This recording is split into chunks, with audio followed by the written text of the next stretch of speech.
Olá, meus queridos amigos, muito boa noite. Muito boa noite aí para todos vocês. Começando mais uma pílula noturna do nosso amado Evangelho, hoje terça-feira, dia 22 de maio. Você já sabe, você que está chegando agora, né, para nos acompanhar aqui nas pílulas, a pílula noturna, com muito carinho, é um espaço dedicado para perguntas e respostas. E você pode e deve se comunicar com a gente por todos os canais, né, de comunicação que nós temos, do Instituto Namastê, pelo nosso site, institutonamastê.com.br, mas principalmente pelo Instagram, que é o insti.ricardomelo. Gente, a primeira pergunta hoje, eu acho uma pergunta muito pertinente. A gente tem recebido muitos questionamentos aqui ligados a animais, sobre vários aspectos, né, mas sempre ligados a animais. Mas essa abordagem de hoje eu ainda não fiz, então eu queria trazer que são questões, são várias pessoas questionando o mesmo ponto. Ricardo, o que pensar das pessoas que tratam os animais como se fossem gente? Né? Querem que os animais estejam em todos os lugares, tratam os animais como se fossem gente, colocando-os muitas vezes no lugar dos seus filhos e assim por diante. Isso é saudável? Isso é bom? O que isso significa? Meus amigos, olha, eu me sinto muito confortável para poder tratar desse assunto, porque eu sou um amante de animais. Quem me conhece sabe disso. Pessoalmente, eu tenho 5 cachorros que eu trato como filhos, mas são filhos caninos. O que isso quer dizer? Filho humano é uma coisa, filho canino é outra. Né? Vou brincar aqui, filho gatino também. Gente, pelo amor de Deus, né? Eu estou brincando. Né? É lógico que, no caso dos gatos, a gente falaria, né, os filhos felinos. E assim por diante. Ter um animalzinho de estimação é uma bênção que Deus nos concede. Isso é um fato. Triste de quem não conhece essa realidade ou quem, infelizmente, não tem essa sensibilidade para compreender isso. O animal de estimação, ele nos faz mais sensíveis, desperta em nós uma espécie de amor incondicional, né? Ele torna a nossa vida mais alegre. Há várias pesquisas que mostram que nos protege contra a depressão e nos auxilia de maneira profunda a sermos mais felizes. Quem tem crianças dentro de casa e tem animais de estimação fortalece o sistema imunológico. Muitos imunologistas já provaram isso através de pesquisas. Além do que, claro, a criança cresce com a referência de afeto muito melhor. E ganha todo mundo, né? O animal cresce espiritualmente dentro do processo dele, que é relativo e naturalmente no campo animal, que é diferente do nosso, que temos consciência e temos livre-arbítrio, e nós humanos crescemos também com a convivência com eles. Ponto. Até aí, perfeito. Nós devemos sempre respeitar os animais. Não tenho dúvida que é uma questão de tempo da gente deixar de comer carne. Isso para mim é muito claro. A gente já vê isso acontecendo gradativamente, sem traumas, muitas pessoas espontaneamente fazendo esse movimento de diminuir o consumo de carne animal e, consequentemente, isso vai chegar um momento em que nós não vamos mais precisar psicologicamente disso e, com certeza, nosso sistema de alimentação vai se adaptar, né, nosso corpo e nosso psiquismo também, né, para a gente não precisar mais se alimentar da carne de um ser vivo, não é verdade? Então, até aí, está muito claro. O respeito aos animais precisa e deve existir. Agora, o que não pode é confundir as coisas, né, meus amigos? E muita gente confunde. O animalzinho, ele é um animalzinho. O gatinho, ele é lindo, mas ele é gato. Um cachorrinho maravilhoso, mas é cachorro. Entende? O passarinho é maravilhoso, mas é passarinho. Todo ser tem suas necessidades específicas. Todos os veterinários que estudam os animais, e tem hoje até uma matéria chamada Psicologia Animal, que estuda o comportamento do animal, mostra que o animal ele quer ser tratado como animal.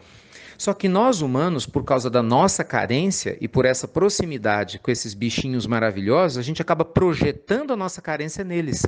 Não é verdade? E muitas vezes querendo que eles pensem, sintam como se fossem humanos. Não, meus amigos queridos, eles não são humanos, eles são animais. Maravilhosos, filhos de Deus, merecem nosso carinho e afeto, mas são, por ora, animais. O que isso quer dizer? Eles não têm a razão que você tem, que eu tenho. Eles não têm a percepção da realidade que você tem e eu tenho. Eles têm uma linguagem e uma percepção relativas ao reino e à espécie na qual, nesse momento existencial, ocupam. Isso os diminui? Jamais. Isso diminui a importância deles na nossa vida? De jeito algum. Isso apenas nos lembra que a gente não deve confundir os papéis. Muitas pessoas querem colocar os animais na condição de humanos, porque tem dificuldade de lidar com outras pessoas. E isso, gente, é prejudicial. Mas a culpa não é do animal, é da pessoa que não se deu conta do que está fazendo. Ela muitas vezes tem problema de relacionamento com outras pessoas, porque realmente não é fácil lidar com outro ser humano, não é? Porque o animalzinho ele não responde. Ele tem o instinto dele, mas ele normalmente te dá o que você oferece. Você dando carinho, água e comida, ele vai te oferecer o que ele tem para te oferecer. Ele não vai reclamar de você, não vai, né, te dar sermão, não vai viver crises existenciais do seu lado como um outro ser humano vai fazer. Então, às vezes a gente se esconde por trás disso e é muito perigoso, né? Porque de repente você deixa de conviver melhor com seu pai, com a sua mãe, porque você só quer ficar com o animalzinho. Você acaba pegando brigas com as pessoas nas ruas, porque você quer que o animal ele tenha a mesma percepção ou direito de um ser humano, por exemplo. Mas você vai colocar às vezes um animal dentro de um ambiente que talvez, por algum motivo, muitas pessoas se sintam desconfortáveis. Entende? É um processo gradativo. E repito, eu falo isso com muita tranquilidade porque eu amo os animaizinhos que eu tenho, graças a Deus, comigo, mas eu entendo o papel deles, né? E a gente precisa entender também. Cuidado com o exagero. Não projete no animalzinho que você precisa trabalhar numa terapia, no processo de autoconhecimento existencial, porque senão você deixa de crescer espiritualmente e se esconde atrás da sua carência. Cuidado com isso. Muita gente faz isso projetando no trabalho, projetando no filho, projetando em uma outra pessoa. Algumas pessoas fazem isso projetando suas carências nos seus animaizinhos e deixam de cuidar das suas fragilidades e acabam, claro, fazendo escolhas ruins por causa disso. Tá bom? Segundo ponto, gente, da nossa pergunta hoje é: Ricardo, estou com muita dificuldade de relacionamento com o meu filho que não aceita limites. Durante muito tempo eu não soube dizer não e hoje vejo o problema que isso causou. E aí, o que eu faço? Bem, estabeleça limites, mas converse com ele, explicando que se no passado você não tinha a percepção e talvez a energia, a firmeza para determinar limite, agora você tem. E que naturalmente a partir desse instante é importante que seu filho siga essas regras, né? Que ele as respeite. Caso contrário, ele acaba tendo consequências para poder assumir. Sabe, gente, às vezes a gente se esquece que evoluir é um processo. Né? Não é da noite para o dia, sabe?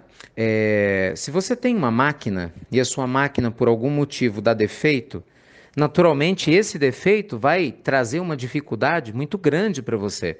Mas se você trocou uma pecinha, resolveu. Mas se você efetivamente vai fazer isso com um ser humano, isso demanda tempo, né? O ser humano precisa assimilar um novo comportamento, uma nova crença. Ele tem uma lembrança diferente do que você fazia até pouco tempo atrás, então ele se sente chocado, mesmo que você esteja fazendo uma coisa melhor e mais correta.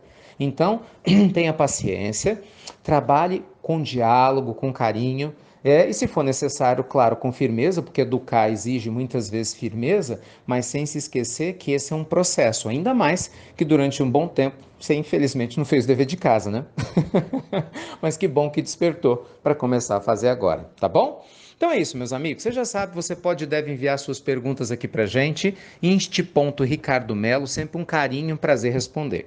Eu sempre deixo claro que nada do que eu digo aqui substitui um trabalho mais aprofundado de autoconhecimento que você vai ter estudando profundamente o Evangelho, as questões espirituais, ou em alguns casos específicos, quando se trata de questões psicológicas, procurando um terapeuta, em casos mais graves, até mesmo um psiquiatra.